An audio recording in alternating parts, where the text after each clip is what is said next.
everyone gets confused.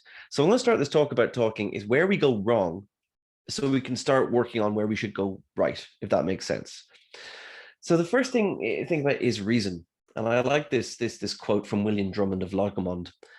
He who will not reason is a bigot. He who cannot is a fool, and he who dares not is a slave. So the first kind of thing we go askew on with critical thinking is sometimes logic and the syntax of logic can throw us. In the 800s, the medieval papacy kind of made George R. R. Martin look like Enid Blyton. Okay, it was bloody and horrible, and lots of murder and intrigue and scandal. And it's hard to imagine that now, but that's how it was, because the being Pope was real power back in the day. And there was a very famous trial that was held there in the year 832, I think. And the current Pope, the then current Pope, Stephen the Seventh or Sixth, depending on how you count your anti-popes, it was one of those times. It was thundering accusations of perjury and nepotism and all sorts of nasty things at his predecessor, Pope Formosus. Formosus said nothing in his defense. He just sat there stony-faced, right? And then to the jury, Stephen turned around and said, an innocent man would defend himself. Formosus has done no such thing. Therefore, we must find him guilty. Guilty, he was found. In Formosus's defense, he had been dead for a full 8 months before the trial began. Tends to make one a little bit tight-lipped. So anyway, they still found him guilty. They cut off 3 of his fingers so he couldn't perform any blessings. They flung him into the Tiber. His body was briefly retrieved and worshipped as holy by a bunch of monks. Strange story. By the end of his summer, it didn't do Stephen much good. He was strangled to death by some of his closest friends, one of whom later became the next pope or anti-pope, depending on how you count it. And of course, this was more politics than piety. Stephen was a clever man. He knew this logic didn't really hold, but it had a veneer of logic that fooled people. There was a million reasons why you mightn't speak in your defense, but by postulating there was only one, this skewed logic was something that convicted a very dead pope. I think you see this a lot with conspiracy theorists. In my job, I deal an awful lot with them. I do some research on them. I write about them quite a bit. And here's an example of September 11th, 9/11 insiders. We'll talk about COVID denialists and anti-vaxxers and all in this talk, but September the 11th denialists are interesting because every report that comes out, they're very quick to neutralize with this particular form of logic. And the premise they use is if there's a cover-up, official reports will undermine it. 2, the reports are debunking our claims. 3, thus there is a cover-up. And it's an amazing act because it turns a lack of evidence into a piece of bizarre supporting evidence. And you see this with conspiracy theorists all the time, that they will argue that the lack of evidence proves that they're onto something. Of course, that's not true, but that's a logical fault here. The other one here is the law of the undistributed middle a little bit here. We see this with the 5G stuff. We saw at the beginning of COVID quite a bit, and these are real all or nothing falsehoods. And sometimes I'm told as a cancer researcher, people go, oh, well, does this cause cancer? And they will tell me that 5G or Wi-Fi or whatever you're having will cause cancer. That, by the way, is not true. But their argument goes something like this, that all radio frequency radiation is electromagnetic radiation. This is true. Some electromagnetic radiation can cause cancer. This is also true. X-rays and gamma rays and cosmic rays have enough energy to eject electrons and make things chemically unstable and cause DNA damage. So that is true. But they conclude from these 2 premises, falsely, that therefore radio frequency radiation causes cancer. Of course, that's not true because the word some does a lot of heavy lifting there, right? And people do this all the time without even knowing it. Also, logic can compound us. Like there's often hidden factors we don't think about. This is true, by the way. In our parents' and grandparents' generation, about 1 in 3 people got cancer in their lifetime. It's now 1 in 2. And you might go, oh God, that's very scary. The world is becoming more carcinogenic. And indeed, that's what people think and they infer. Actually, the real reason that's happening is a good news story. Cancer is primarily a disease of aging. We are living a lot longer. We have a lot less of this. We're not dying of cholera and dysentery and all the stuff that used to kill us years ago. We are living longer and longer, rolling the genetic dice and getting more cancers as a consequence. So bizarrely, that fact in isolation would mislead us. It actually is a sign of improved societal health, but it's easy to see why people get that wrong. Rhetoric is another thing that we go very, very wrong on. I would be very surprised if anyone knows who this is. But this was a guy called Semmelweis, Ignace Semmelweis. And he's most famous, I suppose, for being the guy that made hand washing in medicine very, very popular. He worked in Vienna for a long time in a maternity hospital where women would die horrific deaths from infection. And he noticed that it was worse in one hospital. In the hospital that surgeons were practicing on corpses and then coming out to deliver babies, they were making people very, very sick. They were, obviously, we know now, they were carrying bacteria or infectious ailments to pregnant women who got infections and died. He instituted a policy of hand washing, right? And that brought mortality rates straight down. Now, in conventional tellings of this story, this is where complexity factors in. He was absolutely shunned by the medical establishment for calling them dirty. He was told he wasn't an expert like they were, and he eventually went mad and died. That's part of the story. But this is where expertise is interesting as well. Semmelweis was correct about the hand washing. He wasn't correct about the reasons for it.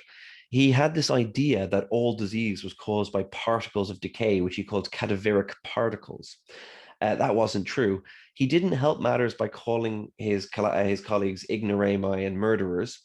He didn't explain his theories very well, and he isolated himself. Hand washing was a great idea, but when you hear stories of Semmelweis, it's always like he was the expert, that he really understood it, and the experts turned him down. It turns out that it's always more nuanced than that.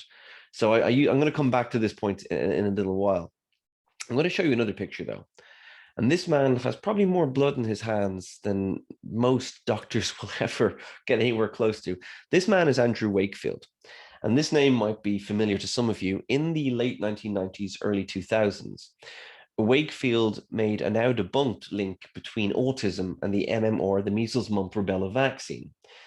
It was entirely a fraudulent link. It didn't exist. It was based on the fact that he was getting a lot of money from people which he didn't declare to make these claims. He entirely abused the public trust in him as a scientist and as a doctor.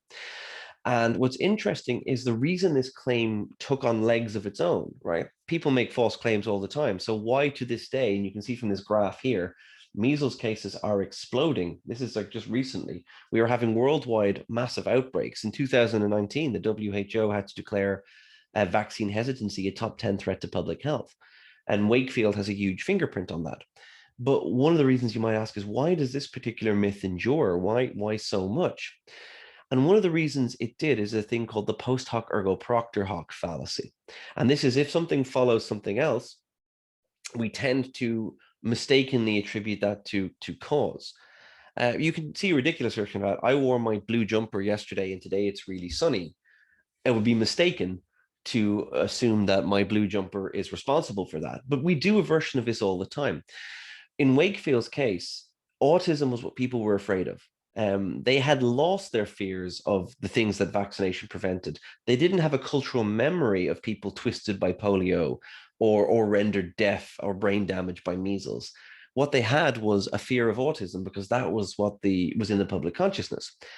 Autism tends to manifest not long after you get your childhood vaccines, because it tends to manifest in when children are becoming verbal. And because of this led a bizarre, seemingly supportive bit of evidence to this, that children would get vaccinated, and then what autistic children tend to do is they tend to regress. They start to verbalize, then they regress. And quite understandably, parents thought there must be something linking the vaccine to this. It was a myth, and it was a mistake, but it gave legs to a very nasty myth that still exists. And we'll talk a bit more about that later on. Another thing I find is simplistic explanations in rhetoric often confound critical thinking. Here are some things saying that cannabis cures cancer. And I swear this is a claim I am sick of. It does not. But one of the things that is used to justify this is the very correct observation that if you take THC, the psychoactive component of cannabis, and you put it in a petri dish full of cancer cells, it will kill cancer cells. That is true. So will water, so will sneezing on them, so will bleach, so will heat, So we'll slightly putting them at the wrong side of a dish. It turns out it's really easy to kill cancer cells in a Petri dish. You can kill them with almost anything. What's really hard to do is to kill cancer cells inside a person differentially without killing the person who's hosting those cancer cells. And this, again, is a little bit of truth used to bring you to a conclusion that is not true. So I get my heart broken with this one. And one of the reasons I don't like this is because actually patients get put this all the time. They get told this cures cancer, that cures cancer. They go onto the complementary alternative routes. And as we know from clinical trials, these are Kaplan-Meier survival curves. Some of you might have seen them, some of you won't have. But they do a contrast of how many people survive from diagnosis under different things. Those who fall under this way of complementary medicine in cancer tend to have a much higher hazard ratio, as in they tend to die at a higher rate than people that don't. And this is because they tend to reject or delay conventional therapy. And certainly in the case of people who think cannabis is a cure-all, I've seen that happen, and I've seen people reject therapies that would probably have saved their lives until it's too late to do anything about it. So there is a real problem with that as well. The other thing is that we have psychological issues that make us more or less prone to fall for things. Let's look at COVID, right? Here's things. Vernon Coleman, COVID is the greatest hoax in history. 5G is causing COVID. COVID is a hoax. How can people believe that, you might wonder? How can people look at the evidence that we've all seen in the pandemic we've all lived through and come up with this stuff? And to understand that, we have to understand that human psychology is a huge factor in how we interpret, how we understand the world around us. So to understand that a little bit, we have to go back to 1950s America and join a UFO cult. A psychologist called Leon Festinger was trying to understand why people believed things that were so easy to take apart on a logical level. Why did they subscribe to beliefs that didn't make any kind of logical sense? And he was trying to test this theory when something fell into his lap. He came across a newspaper article in 1956 saying, hey, there's a UFO cult that live here who think the world's going to end on the 21st of December this year in 1954. And Leon Festinger said, wow, that'd be a really good way to test my theory. So he got some of his postdocs to go and basically live with this UFO cult. What he wanted to see was how they prepared for the apocalypse and how they were going to react to when the world didn't end. And as you know, the world did not end in 1954. So as they went up there, what was absolutely fascinating, by midnight that night, when the UFOs didn't arrive to save them, they all started getting very upset. These people had surrendered their livelihoods, they'd left their marriages, they'd given up all their worldly possessions. And the promised UFOs, by the way, L. Ron Hubbard of the Dianetics/Scientology fame was briefly part of this UFO cult. So there's where the science fiction aesthetics come from. Anyway, they were all there, and of course it didn't materialize. And they all got very upset for a time. After it, they became convinced that the reason the world had not ended is that their faith was so strong that God wanted them to testify and spread the word. They became evangelists when they'd previously shunned wanting to communicate this stuff. They became absolute hardliners. And the Seekers is still, this is not the first time this happened, by the way, but the Millerites in the 1800s, they had the great disappointment when their prophesied return of Jesus didn't happen. They eventually became the Adventist churches, which now have 24 million members. So, interesting. Festinger drew some conclusions from this, and he has a beautiful quote, which a man with a conviction is a hard man to change. Tell him you disagree and he turns away. Show him facts or figures, he questions your sources. Appeal to logic and he fails to see your point. Or as Paul Simon might say, all lies in jest, still the man hears what he wants to hear and disregards the rest. And in the terms of this thing that Festinger called motivated reasoning, this is when people basically cherry pick reality to fit their pre-existing beliefs. And to do that, they must have a deep conviction in that belief or want to believe it, if that makes sense. The person has to commit themselves to that belief. They have to invest their identity in it. The psychologist Daniel Cannon talks about identity protective cognition, the idea that we become our beliefs, which is why we get upset when people insult our beliefs, even though they're not personal. We do. And the belief has to be specific and concerned with the real world, so it can be refuted. And when that is refuted, the person, perversely can become a deeper believer. And this is really common with conspiracy theorists as well. One of the examples you see of this, by the way, and I always say I work with a great psychologist over in the UK, and I love this paper. I want to ask you a question. What do these two people have in common? This person is Diana, Princess of Wales.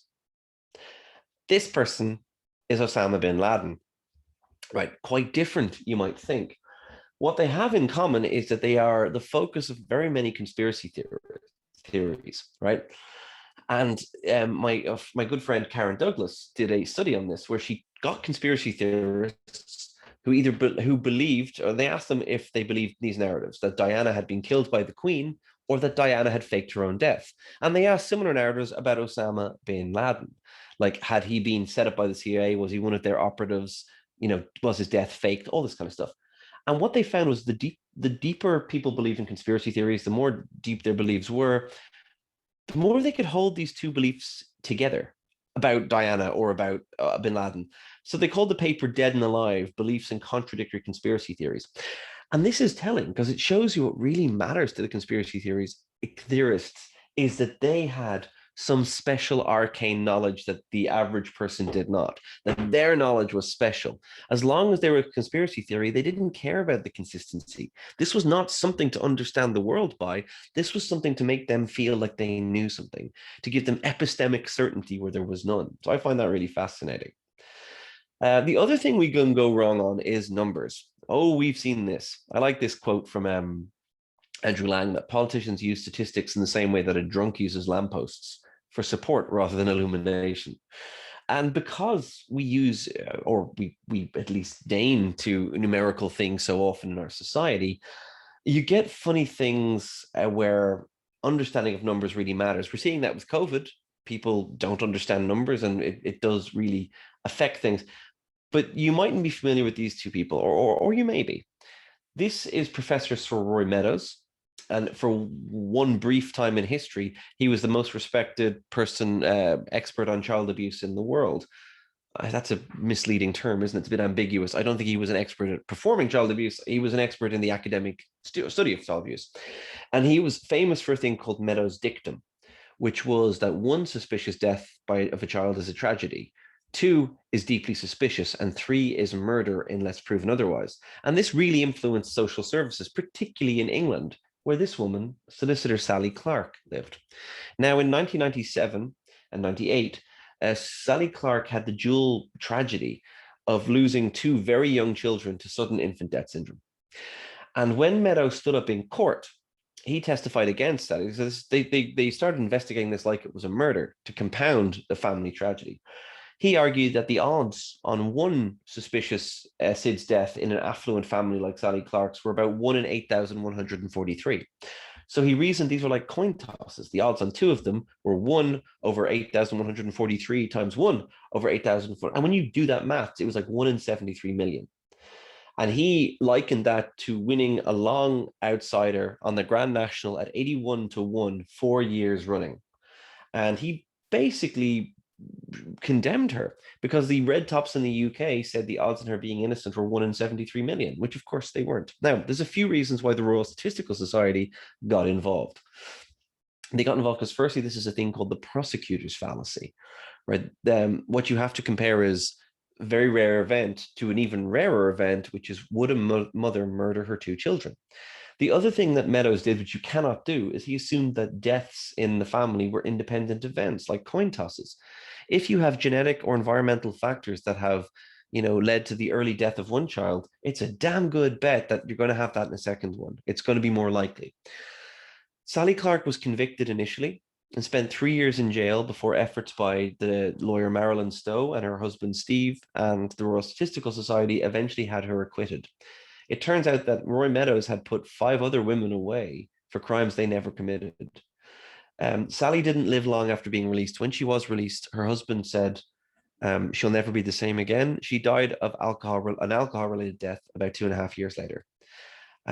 She really was. So that just shows you how important this kind of stuff is. But we misunderstand things very easily, right? We've talked a lot about COVID testing in the past few months around Ireland. But let's take something older, I guess, HIV tests. And HIV tests are super accurate. You can say they're 99.99% accurate. They have 100% sensitivity and 99.99% specificity. They're really good tests, okay? And yet, if you get a positive test, your odds on it being a true positive are actually, for most of you, 50%. How does that make any iota of sense? Well, it turns out the bit of information I'm not giving you, which is important in all testing, is prevalence, right? How common is HIV in non-drug users? And it turns out about 1 in 10,000 people would have HIV in a low-risk group. So if you imagine you get 10,000 people going in to get tested, one of them will have HIV, and the test will certainly pick it up, okay? If you get the remaining 9,099, the test still isn't absolutely perfect. It will tell you that 9,998 are negative, but it'll give you one false positive. Now in that cohort, you have 2 positives, only one of which is a true positive. Your rate is 50%. And this is confusing. In fact, it changes. If you're in a high-risk group, if you're a drug user, the picture is entirely different again. Because then if you have, for the same logic, 150, 1.5% of high-risk people will have HIV, then you expect to catch 150 of them and only get one false positive. Now your odds on having a true positive are 150 over 151. So all this stuff matters. Prevalence really matters. And we see it with COVID. It's why COVID tests are very accurate when COVID is very, very common and not so accurate when it's not. I won't spend too long on these 2 slides because this is, I kind of put these in sometimes for scientists who want to pick my brain on things. But this also goes into a lot of science. A lot of science is not well conducted, or statistically is poorly conducted. And John Ioannidis, who's a collaborator of mine, wrote a very famous paper about why most published research findings in biomedicine are false.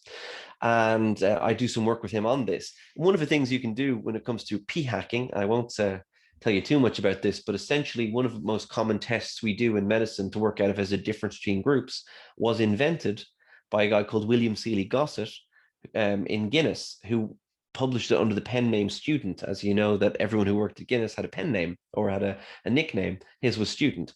Student's t-test can be very, very easily abused. For example, you can jettison chunks of your data and make relationships occur when they really don't. I won't spend too long on that, but I can come back to the QA if people want. I've just shown some simulations on how drastically you can make that. More relevant to us, I guess, is news of the world here, and how media affects things. And I include social media in that. George Bernard Shaw said newspapers are unable, seemingly, to discriminate between a bicycle accident and the collapse of civilization, unless the collapse of civilization was caused by a bicycle accident. Who knows? So I'm going to talk about cancer in the media to give you an idea. So very emotive subject, and obviously it's very loaded. Information conveyed to patients is often, however, very misleading, overly simplistic. And it's been exacerbated by the fact that about 60% of us now get our news entirely online. Editorial standards online are even more lax. And it also leads to a situation where frequently inaccurate information is targeted at cancer sufferers. We see this with COVID stuff as well. We see this with all sorts of things. And I just want to show you how much coverage matters. Here's Kylie Minogue. When she got breast cancer in 2005, requests for mammograms in Australia went up by 40%. Unfortunately, it went up by 40% in women who were low risk and very, very young, who were more likely to get a false positive finding from a mammogram, and that was quite damaging. You see something like Oprah effect, where anything that's praised on Oprah's show becomes massively popular, and I might talk about this later on. Unfortunately, a lot of the stuff that Oprah has popularized over the years has been terrible health advice. When Jade Goody died of cervical cancer in 2007, smear requests briefly saw a 12-year high after a previously long slump. But just to show you how that half-life is celebrity related and media related, only about 4 years later, smear requests went down to a 20-something year low. So once Jade Goody's memory was out of the media cycle, it no longer affected it. And then you have people like David Avocado Wolf, or that is his real middle name apparently, has a huge online presence hawking wellness products where the cancer kind of advice he'd share is terrible, but yet 24 million people on Facebook follow this guy. So that's kind of an idea how channels of information have changed. I want to give you an example of this. This woman here is Sally Roberts, and that's her son, Neon Roberts. And 2012, Neon Roberts was abducted by Sally. He had a brain tumor that could be treated with radiation therapy very safely. His dad was willing to have him treated. Sally kidnapped him and brought him on the run. It sparked a UK-wide manhunt because she believed from reading stuff online that radiation was poison and she could cure him with diet and natural means. When eventually they were apprehended, it was a court order to give him the therapy. He's now doing fine, by the way. But Sally Clark made a quote where I find interesting. She said, "Death by doctor is very common, but thankfully, because of the internet, so many of us have found new options that we've been denied of and deprived." Oddly enough, the cancer curing person she'd found was a notorious quack who couldn't spell the actual cancer that her son had properly. So there was all sorts of warning signs there. But she obviously had an ideological fixation on this. And you see this kind of narrative is quite common. This is naturalnews.com, which is one of the biggest alternative med sites in the world. It's bigger than some of the conventional ones by far. They say the cancer industry is estimated at $20 billion a year. The industry, that's a bit grim. It's not true. They basically say that if we all got into natural cures, big pharma would die. Joseph Mercola, huge website, mercola.com, 32 million unique visitors a year. He earns about 25 million a year off supplements, very unethical practices. He says the cancer epidemic is a dream for big pharma, and their campaigns to silence cancer cures have been fierce. Now, this is all wrong, but I want to put it out there. The Alliance for Natural Health say Maverick cancer cures are suppressed by the mainstream. For a joke, the Alliance for Maverick, the Alliance for Natural Health really don't like me. And they put up a blog post at me a few years ago saying he's hip, he's cool, he's Irish, and I remember like they used this photograph where I have no idea where they even got it from. But it was kind of funny. It backfired on them when people like Brian Cox started taking the piss out of them and Simon Singh. So interestingly enough, but I want to take a little bit of critical thinking to this claim, right? It's such a common claim. Let's play with it. Let's play with these premises and use the Socratic method, where we basically discuss this and try to take it apart to see whether we should believe it or not, right? So let's try this. Firstly, let's premise that there is a universal cure for cancer. Let's look at that premise carefully. Is that likely? Well, cancer isn't one disease. It's a whole family of diseases characterized by abnormal cell division. Some of them you wouldn't even notice you had. If you had thyroid cancer, you might go through your entire life without noticing you have it. If you have pancreatic cancer, you'll probably be, severely ill or possibly even dead within a matter of months or years. So cancer isn't all one disease, and it's also unique to the person. We know some respond to radiation, some respond to surgery, some respond to chemotherapy, some respond to immunotherapy, but not all at the same time, and it's all different. So why would you expect a single magic bullet? So firstly, the idea there's a single cure is a bit rich because you're not talking about a single disease. You're talking about over 200 different maladies. So that's the first thing when you take the premise apart. The second premise is a cure would not be profitable for big pharma. Well, I'll tell you, if we found out that vitamin D or turmeric cured cancer tomorrow, you would have all the pharma companies racing to see who could isolate the active ingredient and patent it first, because that's what they do. I say we, I don't actually work in pharma, but that is what scientists who work in pharma do, right? You identify a target, you identify that, and then you isolate it and you test the dosages and everything else for that to make it as user-friendly and safe as you can. That's exactly what happens. Most of the medicines we use come from something that occurred in nature. So the idea that you couldn't make a profitable cure for a disease that will affect half of all people in their lifetime, even if you sold that at pennies, you'd make a profit, okay?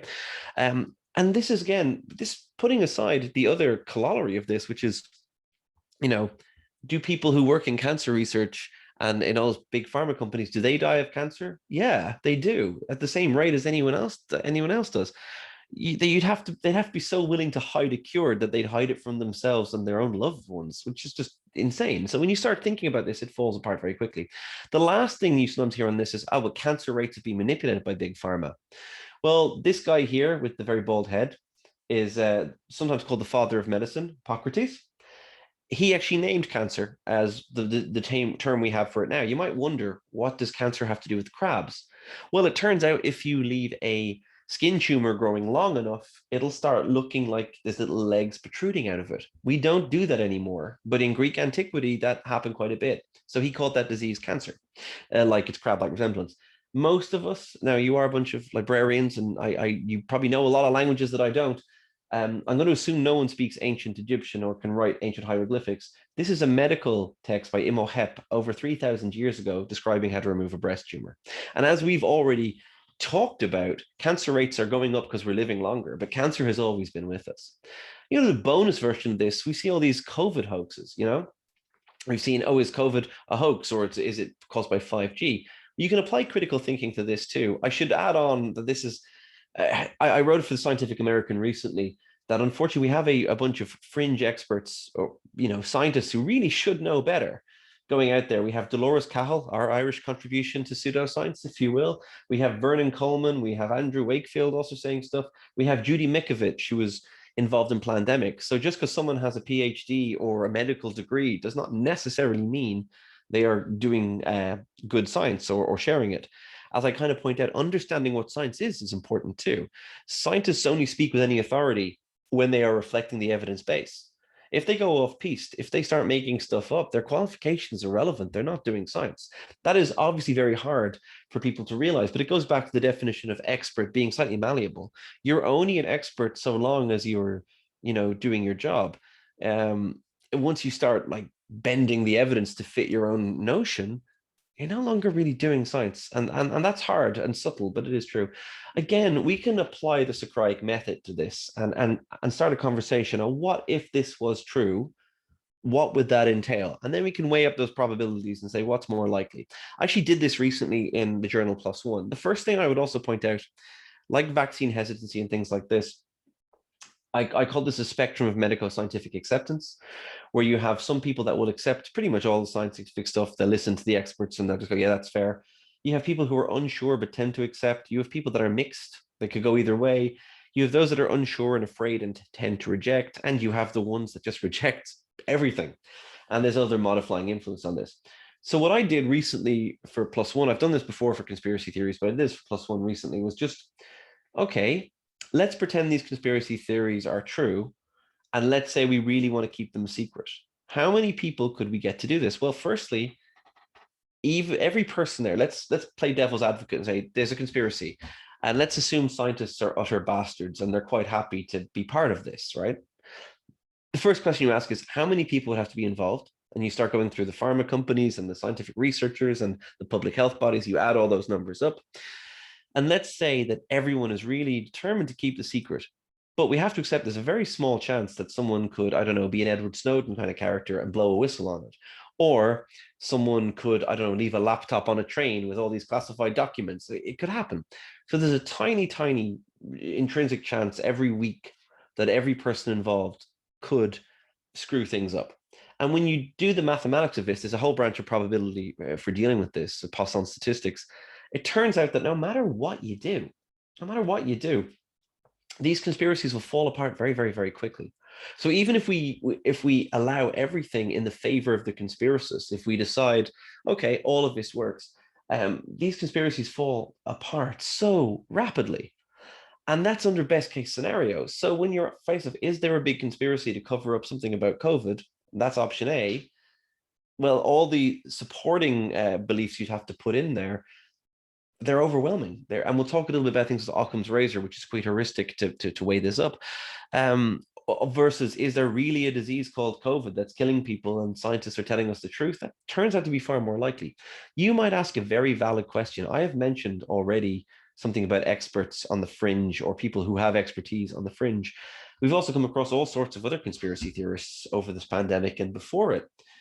What motivates people to perpetuate these claims? And you've got to make a distinction, I point out, between those who perpetuate these claims and those who are behind them and those who fall victims to them. I think, for example, I deal a lot with vaccine hesitant parents, and I would always say that most parents are just eager to do what's right for their kids. And a lot of them, when they're exposed to anti-vaccine propaganda, they get scared and they think it's probably safer to do nothing, even though that's not true. I view them as victims of anti-vaxxers that died in the wool, the people, I suppose, who are on this side of the spectrum. So you have to be more, so there is a subtlety. So the first thing, people are afraid. And the thing about conspiracy theories in general is they give you epistemic certainty. They give you a feeling of understanding things. And that really, really can be appealing. It's easier for some people to believe that Bill Gates is behind COVID than to accept the fact that we are so at the mercy of random evolution of something that isn't even alive, as most viruses are not by most definitions. The narratives are also easy. They're black and white. There's a good guy and there's a bad guy, and you're always the good guy. Real life is rarely that effective. There's also something called the Dunning-Kruger effect, which is when you know very little about something, you tend to massively overestimate your competence and expertise in it. I call it the Donald Trump effect. Someone who knows so little yet so confident they know so much. Yeah. The last factor, which is a huge one, is ego. It's a huge thing. When you start getting social kudos and people start looking up to you as a guru, that's really rewarding. And we do find that the hardcore conspiracy theorists, when they do psychological analysis, tend to be incredibly narcissistic. So that's a factor too. Finally, how do we get around this? I've told you all the bad things. Let's talk about how critical thinking works a little bit. So Richard Feynman said, science is a way of trying not to fool yourselves, and you're the easiest person to fool. So I'm going to skip ahead of this. And we've seen loads of this, all the kind of scary claims we see online. So the first thing we have to be careful is not to fall for cargo cult science. These are, by the way, this is a real cargo cults exist in the South Pacific. In World War II, they would see the American and Japanese troops coming in with all their fancy hardware. These are tribes that had never seen technology before. And after the tribes left, they started trying to build their own versions of them. They're incredible. But of course, they fundamentally missed something about what they had got the veneer of it, but not the substance. And we call that cargo cult science. Stuff that looks like science, but really isn't. You have to be careful of that as well. A good example, by the way, Prince Philip, who died recently, there was a cargo cult in the South Pacific that worshipped him as a god for convoluted reasons we might get to discuss later on. Occam's razor, something as always we should apply. If there's two explanations and one requires loads and loads of extra supporting assumptions, the one that requires the least additional assumptions is probably the best to go with. If we deal with reasoning when we think of critical thinking, do all the premises lead to the conclusion presented, or is there something askew? It's the first thing to test. The next thing is rhetoric. What kind of argument is being made? Is it just relying on an authority? If claims are being provided, is there proof for them? Is it trying to make us upset or angry or mad? Weigh that up. Human factors. What biases might be at play? We're not immune to motivated reasoning or confirmation bias. Are we just believing this because we really want to? Or is there a deeper reason to it? Are the sources reliable? Where's the information coming from? Is it being quoted accurately? If it's coming from BBC, it's probably pretty good. If it's coming from your racist uncle's Facebook page, maybe not so much. And quantification. If we're putting numbers into them, are they presented in context? Are we being misled?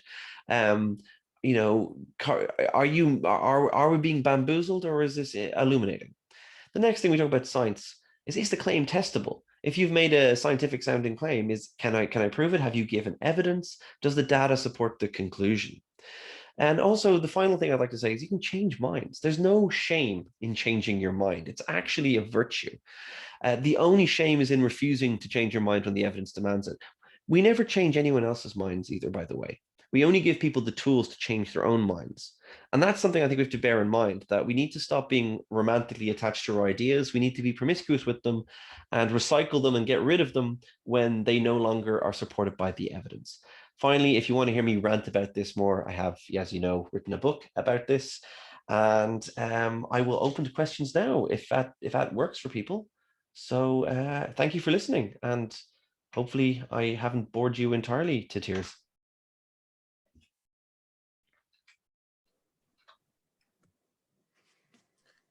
David, thank you. That was brilliant. It was hugely entertaining for a Friday afternoon, and I'm writing down notes here, so there's plenty of us to kind of catch one.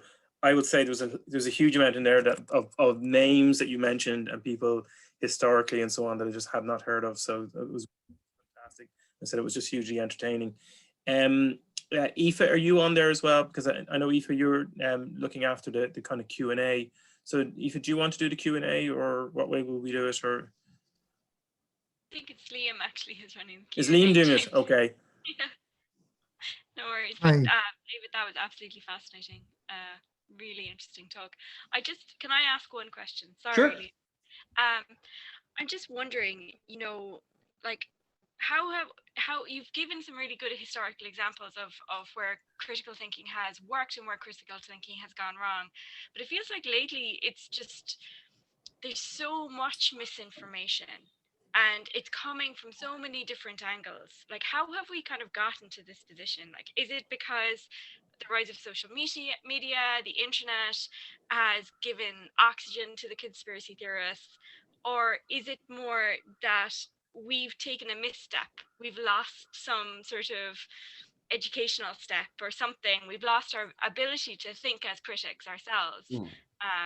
Because I think that, like, what's so insidious is that the kind of veneer of legitimacy that comes with things like natural news and Andrew Wakefield and, you know, those people who kind of can talk the talk, but you need to know something to see that it's all rubbish behind it. Absolutely. So to try and answer your question, we've always been bad at this. So I think this has intuitively always been a failing in we know that even universities complain that we put out, you know, students who don't necessarily know. And there's I didn't mention it, but Stanford did a study on the ability of students to differentiate between propaganda and useful, reliable information. And the results were, they described them as bleak and a threat to democracy, right? So this has fundamentally always been an issue. And the rise of social media has just really exacerbated it, but also exposed it. It was always an issue, but it was always kind of isolated. It didn't travel that far. And now it gets wings. And we really have become more polarized because of it. The one upshot of that is, I think it is making us more conscious that we have to do something about it. Absolutely, imperatively. I mean, I'm currently reading a book by Thomas Rind on the disinformation wars from the KGB and the CIA in the 1970s. They were doing similar things, but they didn't have the internet, so they could only do these through newspapers. They had to put so much more effort into it. Now we the psychological factors are huge. We want to believe certain things, so we go and cherry pick the bunch. Getting people, you can, however, there is some positive. I don't want to just get too negative. There are 3 or 4 good studies that I mentioned in the book that show that we actually can teach people the basic tenets of critical thinking, and they are much less likely to fall victim to misinformation if they know that prior to being exposed to it. It's a bit like vaccination. You can immunize them before exposure. It's much harder to do post hoc when they've got an emotional response to it. So it is an interesting one. I'm not sure if that really answers the question well, but hopefully that gives some food for thought. Thanks, David. Thanks. Liam, I think there's some other questions in Yeah, I'll just take a couple from the Q&A. So there's one there. Are conspiracy theories likely to find their way into academic literature in the way they have mainstream media? That's an interesting one. Overall, I still have a very low opinion of peer review as a function, but it serves some kind of basic gatekeeping function that should disabuse that. However, I'm currently involved in a case, actually I think Darren might be involved in it, Darren, who's speaking in a few weeks as well, where unfortunately that sometimes things get published in journals that should never, ever make it into academic literature.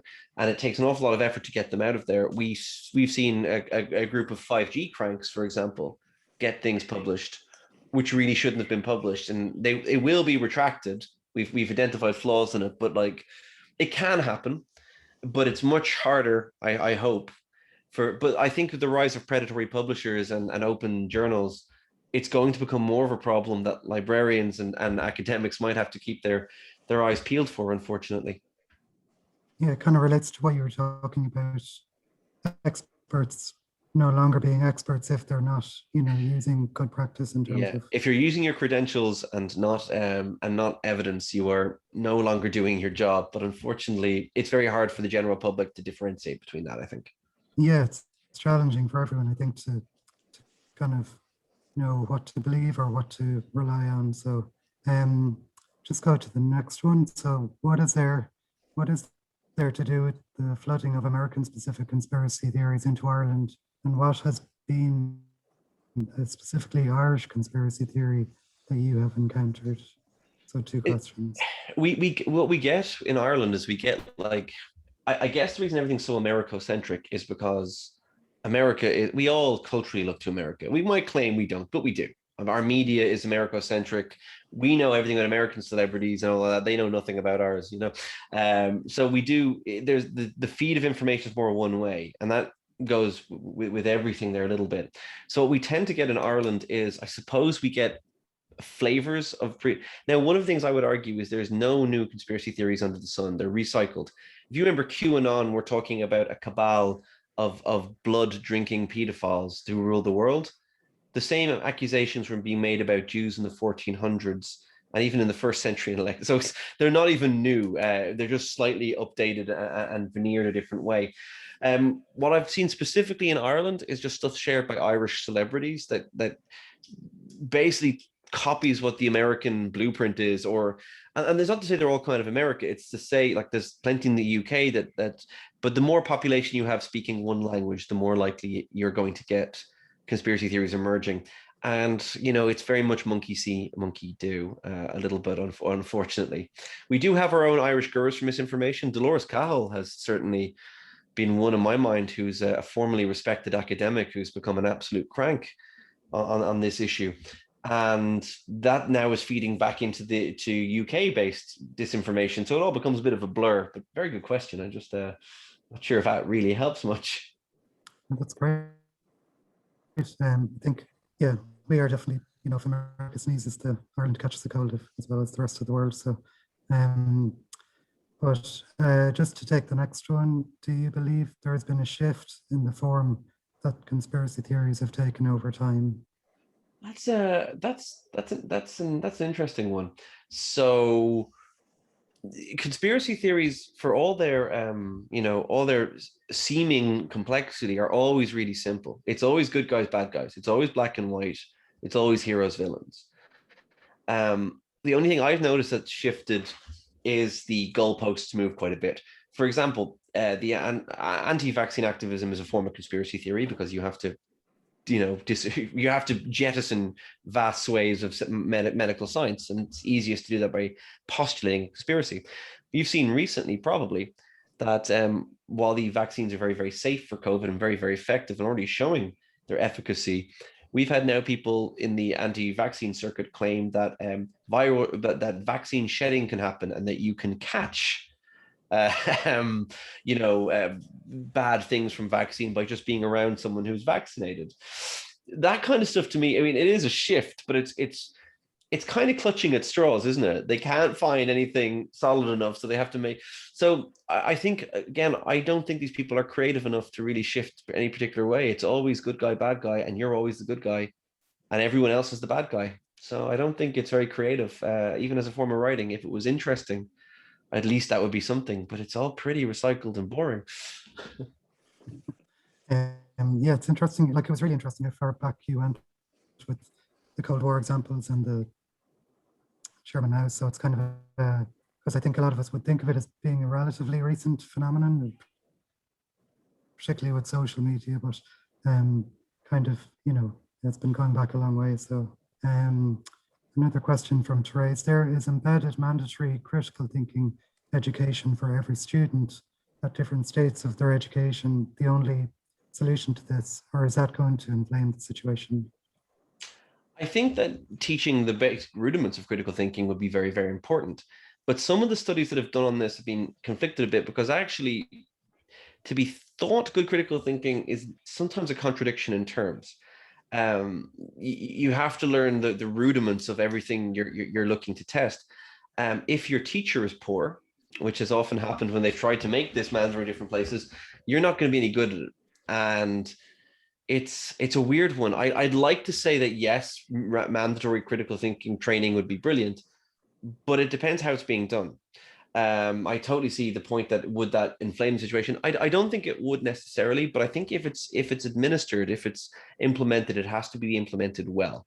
Otherwise, it risks, making it a chore. In fact, I would put it, critical thinking is liberating, because it means you're not going to fall victim to the stuff that you otherwise would. Making it a chore, hard. But I don't know the perfect solution to it, but I'm open-minded to people's suggestions on it. Yeah, it's kind of, you touched on this earlier as well, like where I suppose that critical thinking can become skewed if everything is questioned, or it can, I suppose, go overboard at some point. So it's more to have the tools to use it properly. It can be abused. One of the most common things I encounter with conspiracy theorists is them insisting they are critical thinkers, And I have to point out, no, you're a denialist. If you only selectively look at part of the evidence to buttress your argument, that's not critical. That's literally advertising how stupid you're being. But unfortunately, these terms can be abused. To be contrarian can mean critical when it doesn't. It just means you will accept the craziest stuff if the evidence is really good for it. I mean, I always point out the fact that we know from scientific evidence that we're all born of stardust. Literally, the elements that form us come from the heart of an exploding star from billions of years ago. That's insane, but I'll accept it because the evidence is really strong. You know? Another one there from Neve. Very interesting that you mentioned ego as a reason why some wrote propaganda. Do you think people are becoming more narcissistic because of social media and the opportunities for affirmation that social media platforms afford them? 100%. Yeah. And I think we all are. I mean, we all have to keep it, you know. I used to find when I started doing this stuff online years ago, I definitely was affected by that too, because you got that certain validation when people liked what you did, and it took me many years to realize that was intrinsically preaching to the choir and was a bit hollow. My efforts would be better focused on people that weren't necessarily telling me I was great. And secondly, it does lead to that polarization effect that the Columbia Journalism Review talked about. But yeah, I mean, social media is it's also oversharing, and sometimes you need to go away with an idea and wrestle with it privately for maybe a few months before you go and share your thoughts on it. Unfortunately, social media kind of encourages people to vomit verbally, and sometimes that's not actually conducive. And then, of course, it becomes adversarial because it becomes very binary. It's like bimodal, black or white. Most situations in life are incredibly nuanced, and there's usually not a single correct answer. You would not believe that if you were to follow social media, where you're on the good side or the bad side. And I often see these flame wars going on. I go, you know, it's way more complicated than that. I can't give you a single tweet that tells you how that, you know. I often get asked to comment on things. So someone asks me, like, will you comment on transgender stuff? Like, I will not. I have no idea, and it's really complicated, and I am not going to contribute anything to that angry. And you can do it with any topic. So it gets a little bit like, yeah, it's the immediacy and the narcissism that can make social media very, very toxic, and the tribalism that we all engage in. We want to be on the right side versus the bad guys, but usually people aren't bad guys. They're just coming from a different angle, and you're trying to find them somewhere. Unless they're Donald Trump or someone, in which case they probably are genuinely a terrible person. But I hope that's rare. Maybe I'm very naive. Yeah, I think we're probably all, I mean, you know, we all like to get our retweets and likes. So there's probably a thing there where that makes it attractive to kind of, I suppose, feed into a discussion on that side if it's going to be, you know, jumped onto. So it's kind of, it definitely doesn't help the situation, I think. From there, is there a way to have a conversation with someone who's holding a strong but mistaken belief? Yeah, I think there is. I do this quite a bit. I mean, I spend a lot of my time talking to vaccine hesitant parents on one-to-one kind of conversations. And I think sometimes you have to choose your battles. Sometimes people, if they're literally waving the banner at you, and you're probably wasting your time. But most people, I think, aren't that far gone. They're kind of lured down the rabbit hole, but they haven't fallen. The way I would suggest dealing with that is firstly to try and temper your frustration. It's very easy to go, oh, you know, you have to temper that to an extent. But the next thing you have to do is, I always think, and I said at the end of a talk, that you never change anyone else's mind. You can only give them the tools and the freedom to do so. So I like to plant seeds. I'm like, okay, why? And one of the big ways is, okay, tell me what you think. Okay, why do you think that? Would this not be more? Okay, I think this because and if you can turn it into a discussion, not a debate. I don't think debates are actually useful. I think discussions are. If you debates have a winner and a loser. Discussion doesn't. Everyone can win. I think that if it's less adversarial and more, because if people get attacked, they double down on their beliefs. We know that from this. So if they feel that they've been listened to, I've done this with once or twice quite successfully. I listen to people and I go, okay, well, I see where you're coming from, and I understand that. I just think this is more likely based on this, this, and this. And then suddenly a few weeks later, you're talking to the person, and without ever consciously realizing it, they've rejected the belief they were once sympathetic to, and yeah, it's a bit silly, isn't it? And no one has lost face, and everyone's kind of, you know, it's good. So I think discussion rather than debate, but also knowing where to draw a line too. It's it's a fine art. I haven't got it down to perfection yet, but that's how I'd suggest starting, particularly with people you care about, which can be very difficult.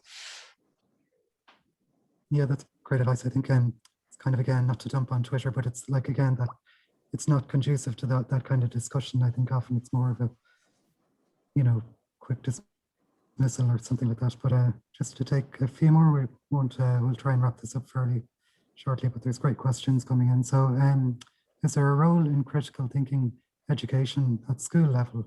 We provide info literacy training in college, but although students are computer literate, they are not so good at assessing information or sources online. So maybe that's too late.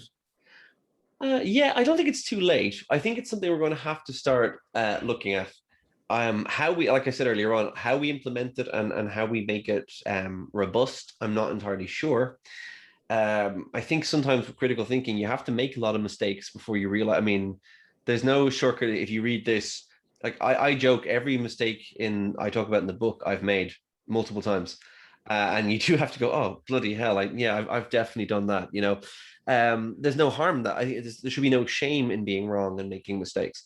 Of course, critically at school level, I think it does have a role, but I can't tell you exactly how it should be implemented, because I am aware, as the other question asked, if we do it wrong, could it backfire? Absolutely. So that's something that requires a bit more research before we find a one-size-fits-all solution. But certainly we can always tend towards. I don't think it's too late by any chance. So that's good too, you know.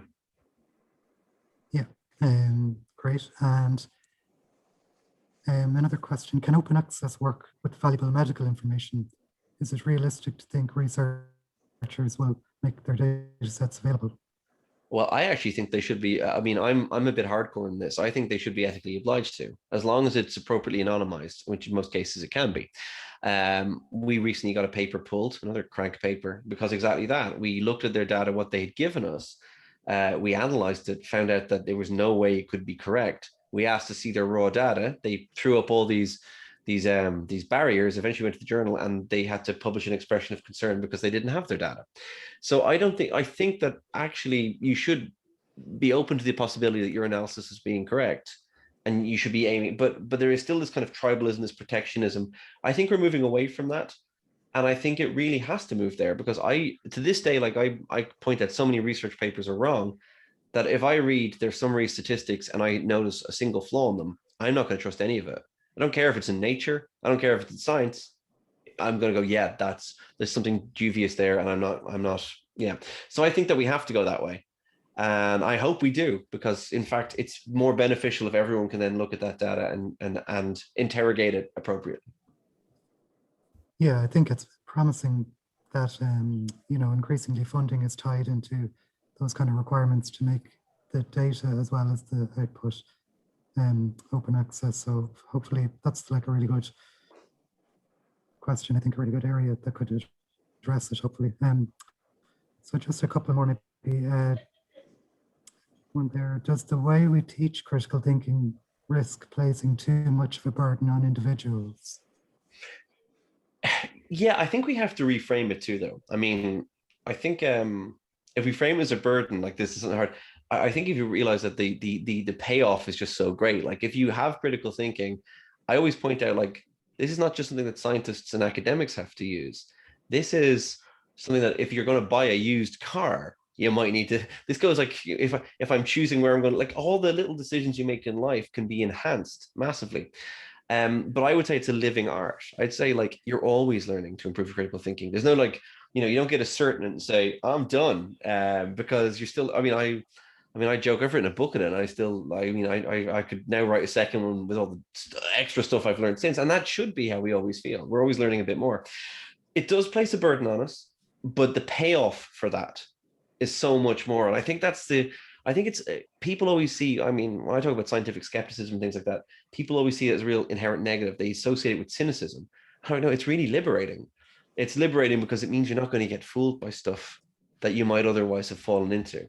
So I think if we place that emphasis, that's probably a good thing too. Although, you know, maybe I'm overselling now. I don't know, but we'll... No, I think that's a really well-made point. I think that's all of our questions for now. David, just thanks a million again for being so generous with your time and your... Oh, my pleasure. And I hope it was useful to people. Yeah, really. So I think I'll just hand over to James just to wrap up. Yeah, I mean, thanks, David, once again. And I don't really have much else to say. You know, it's Friday. That was so, you know, we've had most of these talks are scheduled for Thursday, but actually, what a nice way to kind of wind up for the weekend. And just, you know, again, just to thank you for your time, David. It was, you know, it was very generous, and